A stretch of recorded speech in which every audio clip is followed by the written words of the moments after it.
perkembangan zaman sekarang memang digital marketing itu penting banget. Hmm. Dan itu penting banget dan sangat mendukung buat kita prospek mengembangkan Maju ke kita depan. punya usaha gitu loh. Berarti dari situ ya butuh nih digital marketing. Betul. Sangat Sangat. butuh. Walaupun awalnya gedenya nih dari offline. Ya. Betul. Nah ini banyak yang terjadi nih justru karena calon-calon klien kita lainnya kadang mereka udah merajai offline gitu ya, udah lama di offline dan mereka tahu mereka tuh bisa gede dari offline. Mereka takut untuk masuk online. Kayak ini main-mainan doang buatan sih, soalnya sekarang itu banyak banget tiba-tiba muncul banyak agensi gitu, muncul banyak agensi yang mencoba, maksudnya menjual digital marketing, tapi mungkin nggak paham fundamental bisnisnya. Yes. Gitu.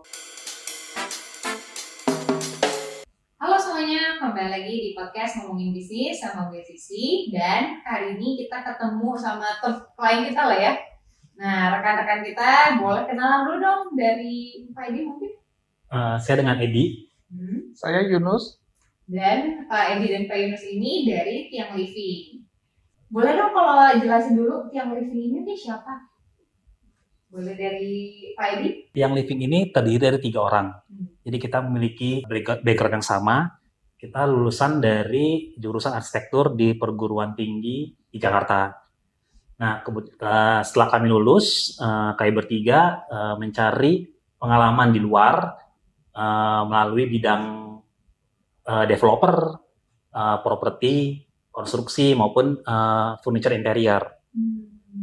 Jadi itu kayak backgroundnya kenapa berdirinya Tiang nih? Iya. Dan ternyata 3 orang ya? Betul. Tidak cuma Pak Yunus dan Pak Edi ya? Betul. Oke, nah awalnya ini kenapa bisa kepikiran itu? Apakah cuma karena kuliah aja atau ada kecintaan juga nih kayak pengen berkarya juga dari hasil-hasil kerjaannya? Jadi awalnya tuh tahun 2015 ada satu orang klien kontak kita. Dia minta didesain dan dibangun untuk interior rumahnya. Nah, karena kita bertiga ini udah cukup punya pengalaman lah ya dalam dunia kerja sebelumnya, kita coba nih bersama-sama yuk kita berkolaborasi untuk mengerjakan proyek ini. Dan ternyata hasil proyek ini cukup baik dan bisa memuaskan klien kami. Seperti itu. Dari sana kita mulai berpikir, kenapa sih nggak kita fokusin aja? Ini jadi istilahnya mata pencarian kita nih ke depannya nih, jadi mangkok nasi kita ke depannya nih, seperti apa gitu. Oh, jadi terinspirasi justru dari orang yang minta dibikinin duluan nih? Pertama, seperti itu. Jadi karena ada demand, makanya kita mencoba memenuhi demand itu, dan ternyata kita jadi pede untuk melakukannya. Seperti itu. Jadi karena emang udah dites nih, ternyata lancar nih, bisa nih kayaknya dikerjain gitu ya. Ya udahlah jadi mata pencarian aja gitu ya. Betul. Kepikiran bisnisnya cepat juga nih ya peluangnya. Dan kebetulan hasilnya pun juga memuaskan klien. Jadi karena itu ya kenapa enggak? Semakin percaya diri kami gitu. Betul. Kalau misalkan dari keluarga sendiri, ya itu kan biasanya ya namanya bisnis kuliah. Disuruh kerja dulu, kalau aku sih gitu. Pasti, ya, betul. Mencari pengalaman kan. Kalau dari keluarga sih mendukung-dukung saja ya, pasti ya. Yang namanya kita mau bisa berkembang, kenapa enggak? Seperti itu sih. Jadi semuanya pada setuju nih ya, kayak mendukung semua. Kadang emang ya, kalau di aku ya, itu tuh awalnya memang harus membuktiin dulu tuh. Supaya kalau mau bisnis, bisa nggak nih enaknya nih, atau justru harus kerja sama orang dulu gitu. Kebetulan dia beruntung nih punya keluarga yang mendukung semua. Syukurlah. Nah, kalau misalkan dari Bapak berarti udah kenal dulu ya dari kuliah ya gitu ya? Teman permainan dari zaman kuliah kita. Betul. Makanya udah kayak tiktokannya udah enak banget. Ya. Makanya aku tadi kemarin kan pas mau ngajak ke sini tuh kayak aku bingung nih mau ngajak Pak Yunus atau Pak Edi karena selalu bareng gitu. Kalau meeting apa-apa berdua, kalau ngambil keputusan juga cepet dan tapi berdua gitu. Betul. Bahkan bertiga sama Ibu Ria ya. Gitu. Nah kalau misalkan dari Tiang sendiri nih, kenapa sih milih namanya tuh Tiang? Karena kan bagi orang-orang tuh literal banget ya, maksudnya konstruksi terus misalnya konstruksi, terus juga habis itu juga untuk interior, living gitu ya, semuanya tuh kan ada pilar-pilarnya gitu. Nah, aku pengen tahu kenapa sih pertama kali tercetus namanya tuh tiang? Silakan Pak Edi. Eh, Nama perusahaan kami adalah PT Tiang Cipta Ananta. Tiang di sini sebetulnya mewakili dari jurusan kita yaitu arsitektur. Nah, tiang sendiri ini arti kan mendukung, mensupport, menjadi kekuatan. Untuk cipta sendiri ini adalah cipta ini adalah seperti kita menciptakan sesuatu, meng-create gitu loh. Nah, itu pun juga kembali sesuai dengan kita punya background arsitektur kita yang memang kita menciptakan sesuatu gitu loh. Nah, yang Ananta ini di sini adalah tak terbatas atau tak terhingga. Kami bertiga berharap bahwa dengan kami membuka atau mendirikan PT ini, kita berharap bahwa PT Tiang Cipta Ananta akan terus berkembang baik skala nasional maupun internasional. Itu harapan kami sih. Kurang lebih. Berarti Tiang Cipta Ananta ini udah punya arti filosofinya sendiri. Ya, Betul. Cuman biar gampang disebut, brandnya Tiang. Tiang. Betul. Nah, awalnya nih, kan aku pas pertama kali ketemu Pak Yunus gitu ya, kayak awalnya logonya kan juga kayak gini. Iya. Betul. Nah, boleh tahu nggak sih awalnya tuh kenapa bisa kepikiran kayaknya butuh rebranding? Ya, karena dulu kita memang masih belum punya cukup uang untuk melakukan hal-hal branding, marketing seperti itu. Apapun yang kita lakukan adalah yang penting ada dulu. Seperti itu. Nah, berjalan dengan waktu kita merasa memang ada kebutuhan untuk semakin berkembang. Untuk semakin berkembang kita butuh sesuatu yang lebih proper. Jadi kita kepingin istilahnya ada logo yang lebih bagus, marketing yang lebih baik, seperti itu sih kurang lebih. Dan waktu awal-awal juga kita konsultasi gitu ya, aku tahunya tuh Tiang udah dapet klien ibaratnya tanpa perlu marketing yang jor-joran gitu, malah udah dapet referensi sendiri. Nah, aku pengen tahu apa sih spesialnya Tiang nih sampai direferensiin sama banyak orang. Nah, silakan Pak Edi. Kalau menurut kami kayaknya kepercayaan itu penting ya di dalam setiap usaha bisnis gitu loh. Jadi kami selalu berusaha memegang teguh kepercayaan kami yang diberikan oleh pihak klien. Setelah itu tentunya kita selain masalah kepercayaan, kita pun juga harus memberikan pelayanan, gitu kan, memberikan desain dan tentunya produk yang memang yang terbaik yang harus kami berikan untuk klien-klien kami. Sehingga dari situlah timbullah suatu kepercayaan dari klien-klien kami yang sebelumnya, sehingga itu menjadi kayak referral gitu kepada klien-klien kami yang lainnya gitu. Jadi karena mereka sendiri puas, betul. Ya dengan sukarela mereka cerita sendiri gitu ya. Betul. Keren juga, maksudnya bisa udah berapa tahun Pak di bidang ini? Kita sebenarnya dari tahun 2015 mulai, tapi kita benar-benar fokus benar-benar itu dengan adanya PT di 2019. Oke. Nah itu sering terjadi. Jadi kan kadang kita nggak tahu nih ya, kita jalanin dulu aja. Betul. Tapi kita karena mau seriusin dan emang niatnya panjang, betul. Baru di 2019. Iya, betul. Tapi aslinya udah dari 2015 nih. Betul. Nah, tapi artinya dari 2015 itu sampai detik ini awalnya benar-benar word of mouth semua ya, referral semua ya. Iya, betul. Wah itu luar biasa banget sih. Jarang loh, maksudnya perusahaan itu banyak, apalagi zaman sekarang sukanya tuh yang maunya gede-gede marketing biar cepatnya dapat klien yang banyak gitu. Padahal kalau mereka udah dapat klien yang banyak dan mereka ternyata nggak sanggup atau ibaratnya mungkin levelnya mereka belum di situ, jadinya ya customer yang banyak itu pun hilang semua. Iya betul. Dan yang kayak ibaratnya satu suka referral lagi, satu suka referral lagi. Jadi dari yang sedikit jadi banyak. Iya betul. Nah kalau seperti itu, kenapa tuh kepikiran mau mengembangkan marketing lagi setelah berapa tahun tuh? Dari 2015 ke 2023 berarti di 8 tahun ya? Iya. Betul. Iya. Nah itu bisa kepikiran, oh ya udah deh kayaknya kita udah butuh digital marketing, kayaknya kita udah butuh tambahan effort dari marketing kita yang lain selain word of mouth. Mungkin di mana tuh Pak? Tentunya sih kalau kita setelah jalan 5 tahun ya, memang kita dari awal sampai tahun 2023 itu kita berkembang, ya. Nah semenjak 2023 kita ingin berkembang lebih cepat karena kita merasa fondasi kita udah lumayan sedikit lebih kuat daripada sebelumnya. Makanya kita juga pengen sedikit lebih besar lagi. Seperti itu. Dan bertahap ya Pak ya. Bertahap Betul. jadinya. Nggak mau terlalu cepat juga, takutnya nggak ke-handle. Nah Itu ini sih. insight juga nih buat teman-teman yang lagi mau dengerin ngomongin bisnis. Jadi di sini tuh emang channelnya ngomongin bisnis dan branding dan marketing juga. Jadi dimana kita pengen ngasih tahu nih, bukan berarti lebih cepat itu lebih baik, bukan tentu begitu, tapi yang sustain itu yang lebih baik gitu. Betul. Oh, saya mau nambahin boleh nggak? Boleh. Nah, tadinya kita rencana mau meng-hire sales, ya. Setelah kita lihat-lihat, dengan adanya sales, dia harus canvassing ke proyek-proyek. Kayak zaman sekarang itu udah nggak terlalu bisa diandalkan untuk bisnis kita seperti itu. Oleh karena itu kita lebih memilih untuk digital marketing. Gitu. Kenapa tuh bisa kepikiran kayak kok nggak terlalu efektif lagi nih yang sales seperti biasa gitu? Karena kita lihat ya, dalam satu hari dia bisa nge-reach berapa proyek. Dengan digital marketing, satu hari kita bisa sekali ngeblas berapa banyak. Seperti itu sih bedanya. Oke. Jadi ngelihat dari situ, kayaknya repot nih kalau punya sales yang Yes. biasa. Ya. Gitu ya. Kita kepengen perusahaan kita ini bisa padat karya sehingga bisa menjadi berkat bagi banyak keluarga di Indonesia. Seperti itu sih.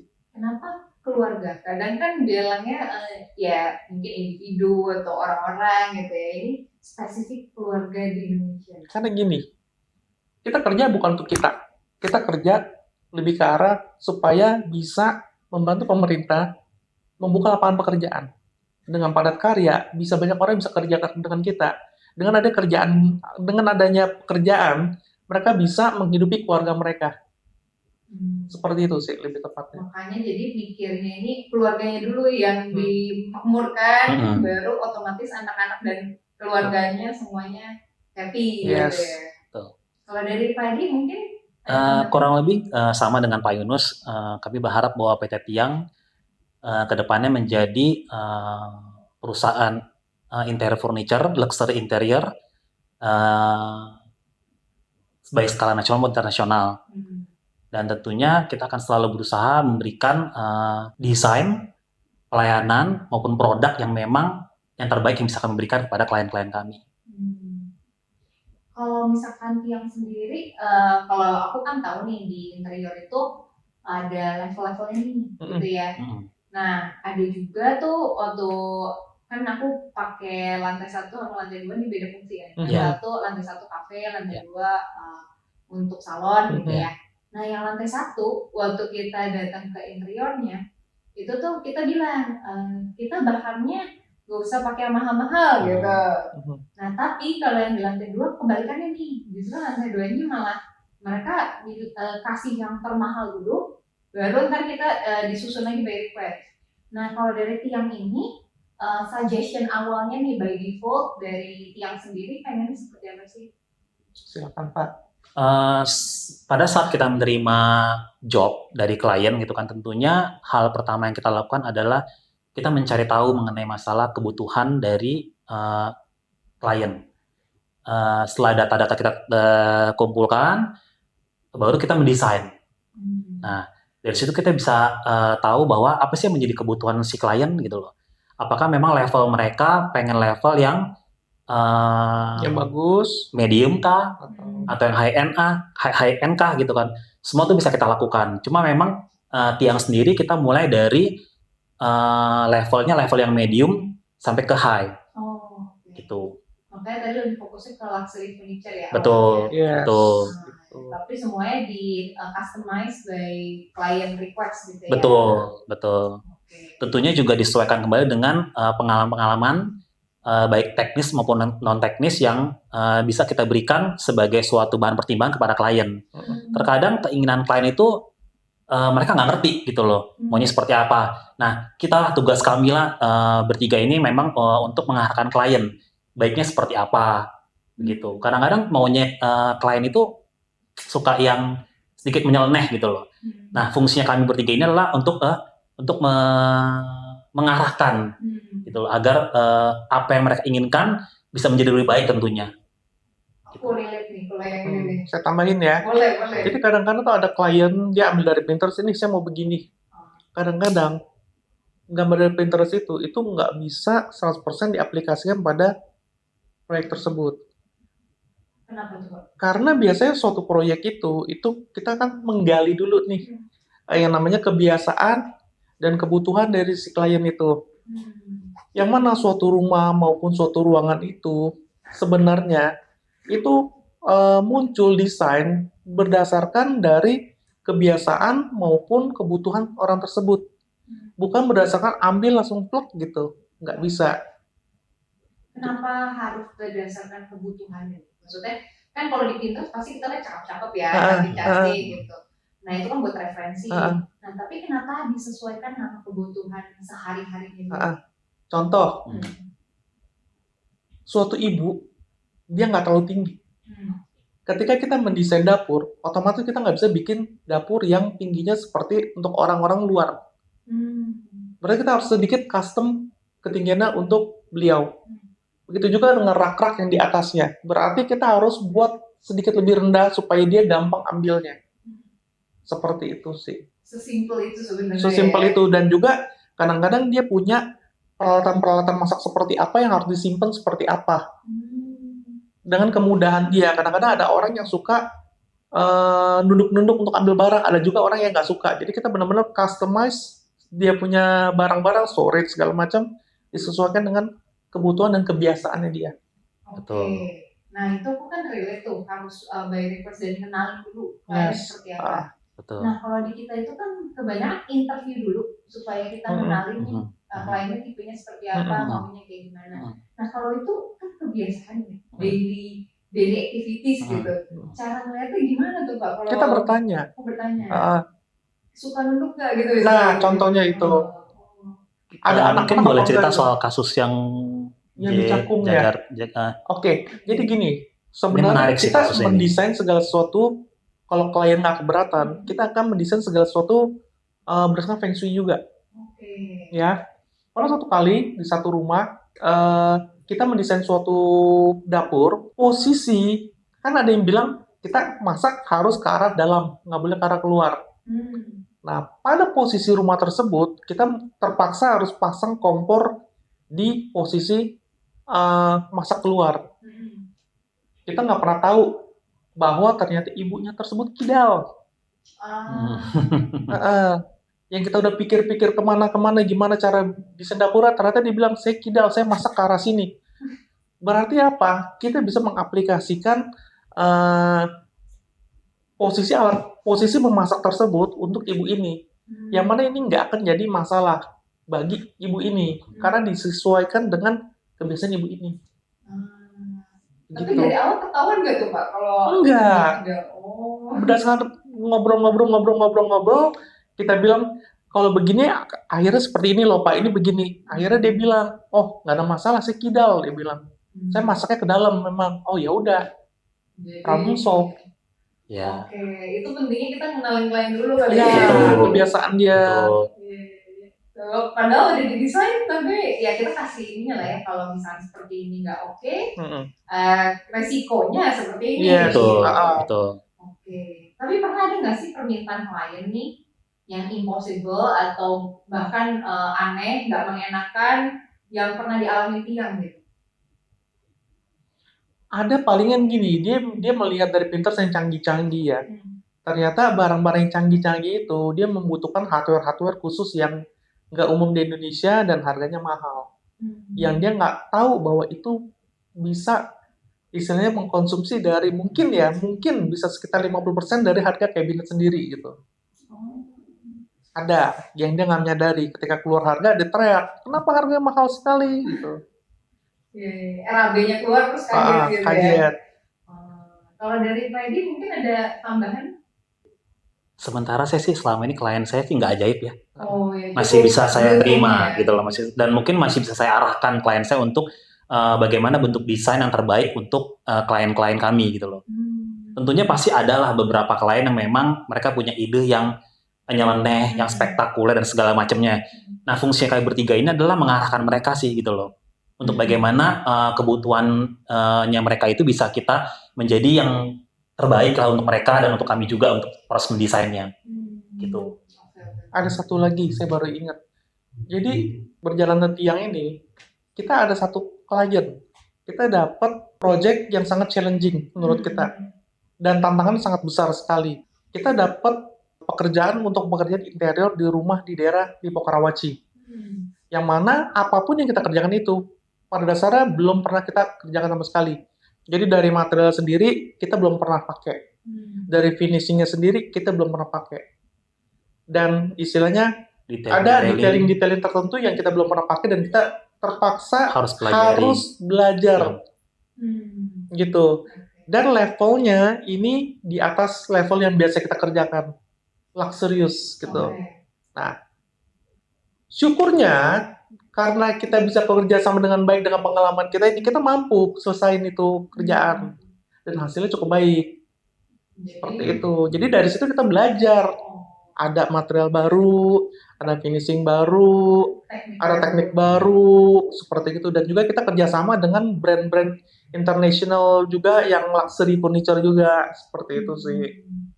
Betul. Jadi kayak dibaliknya challenge tuh pasti ada ininya ya, ada buahnya lah gitu. Ada proses pembelajaran lah untuk kami bisa lebih berkembang tentunya gitu. Tapi kan kalau di interior sendiri ya namanya bisnis aku tahu lah pasti ada resikonya gitu. Pasti. Nah, resikonya cuma bedanya ada yang kecil ada yang besar. Pasti. Nah kalau di tiang sendiri ini tuh masuknya ke resiko mana sih? Bawah, tengah, atau atas? Ya resiko semua pernah yang terjadi ya. Kadang-kadang kita pernah mengalami satu proyek yang kita cukup banyak harus melakukan repair gitu. Ada juga istilahnya yang kita benar-benar tuh nggak repair sama sekali. Itu ada juga. Tapi kebanyakan sih nggak repair, kebanyakan. Ada beberapa kasus istilahnya kita harus repair banyak gitu. Ada. Itu berarti dari tiang merecover itu gitu ya. Ya, itu salah satu bukti tanggung jawab kita kepada klien. Jadi ketika kita melakukan sesuatu dan klien kurang cocok, ya kita coba untuk gimana memuaskan klien. Menyesuaikan ya. Betul. Ya, kita pun gitu kok. Nah, kalau tadi kan yang pengalaman-pengalaman yang unik dan yang cukup ya misalnya di luar dugaan gitu ya. Tapi kalau yang paling memorable ada nggak nih mungkin dari Pak Edi? Jadi seperti yang tadi Pak Yunus ceritakan bahwa paling memorable itu untuk kami adalah proyek Lipo Karawaci. Di situ kita banyak belajar dari hal-hal yang material maupun finishing maupun bagaimana kita bekerja sama dengan produk-produk internasional. Di situ kita banyak belajar di proyek Lipo Karawaci. Jadi bisa dibilang yang paling challenging malah paling memorable. Yes, betul. Keren banget. Jadi kita nggak takut sama challenge. Iya. Kalau ada mau kasih kita challenge, silakan gitu. Iya. Dan kita kan kadang ya untuk kalau di aku sendiri itu kalau misalkan mau pitching nih, itu kadang kita bikinin contohnya dulu, kita bikinin desainnya dulu segala macam. Ya kadang ada sih yang di PHP-in gitu ya. Nah kalau dari tiang sendiri ini pernah ngerasa kayak gitu juga atau enggak nih? Karena kan bidangnya tentang desain juga. Silakan Pak.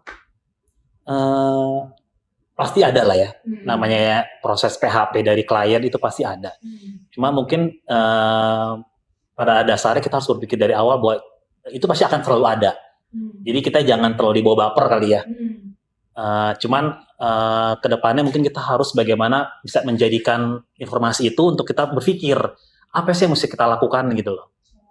Itu aja sih sebenarnya. Jadi kayak evaluasi kalau misalkan emang ada yang di PHP-in atau apa. Betul. Ya daripada kita nguras tenaga buat baper, yang penting gimana caranya supaya meminimalisir yang kayak gini-gini. Gitu. Betul.